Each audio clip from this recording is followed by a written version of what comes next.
কিন্তু মথা তো বেশি দিন আর চলে 2023-এ হয়েছে, আজকে 2024-এ প্রথম দিকে বিরোধী দল থেকে ট্রেজারি বেঞ্চে যোগ দিয়েছে।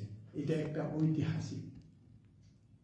আমি জানি না আপনাদের কাছে এই ধারণা আছে কিনা, বহু ভারতে এরকম হয়েছে কিনা, যারা অপোজিশন পার্টি অপোজিশন বেঞ্চে থেকে ট্রেজারি বেঞ্চে গিয়ে একসাথে বসে মিটমাট হয়ে যায়। এবং এই ত্রিপুরা যে এই বয়সে আমি কোনোদিন দেখি নাই এই যে এরকম ঘটনা। সুতরাং এটাকে বলতে পারে আমরা ঐতিহাসিক, কিন্তু এই যে চুক্তি এটা ঐতিহাসিক না। ঐতিহাসিক বলতে হবে যে 6 শিডিউল যেদিন ত্রিপুরাতে লাগু হয়েছিল, কংগ্রেসের আমলে বিশেষ ইন্দিরা গান্ধী দিয়েছিলেন, সেটা ঐতিহাসিক। টিএনবি চুক্তি ঐতিহাসিক। এটি কি ঐতিহাসিক? সবাই অনেকে বলে এটা ঐতিহাসিক, আমি এটাতে রাজি।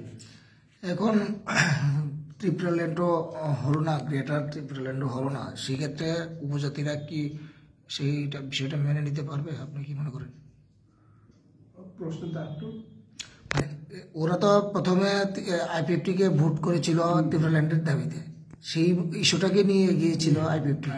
তারপরে আইপিএফটির পরে গ্রেটার ত্রিপুরাল্যান্ডের দাবিতে গিয়েছিল মথা। এখন আপনার দুইটাইতেও মানে এখনো বাস্তবায়িত কিছুটাই হয়নি। সেই ক্ষেত্রে আপনারা কিভাবে এগোবেন? দেখুন,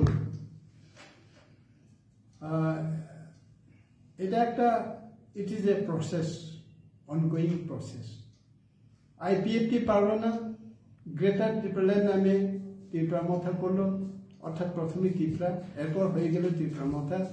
ত্রিপুরা মথাও এখন যে অ্যাকর্ড নিয়ে এসে পরবর্তী সময়ে তারা কোনো দিন গ্রেটার ত্রিপুরাল্যান্ডের দাবি করতে পারবে না। না, ঠিক আছে, গ্রেটার ত্রিপুরাল্যান্ড আর ত্রিপুরাল্যান্ড, আমরা তো বলি ত্রিপুরাল্যান্ডে আমরাও চাই ত্রিপুরাল্যান্ড করতে হবে।